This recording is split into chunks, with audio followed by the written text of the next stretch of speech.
சாப்பாடு துணிமணி நல்லா தான் கொடுக்குறாங்க. அவங்களுக்கு என்னமே குறையில.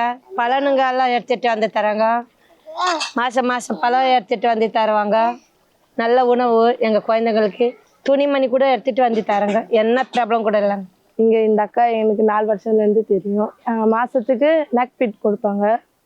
அது எங்களுக்கு யூஸ்ஃபுல்லாக இருக்கும். ரொம்ப உதவியாகவும் இருக்கும். நாங்கள் எப்போவுமே இங்கே தான் உட்கார வச்சு இந்த பசங்களுக்கு கொடுக்குவாங்க. ஃப்ரூட்ஸ் எல்லாம் குழந்தைங்களுக்கு கொடுப்பாங்க.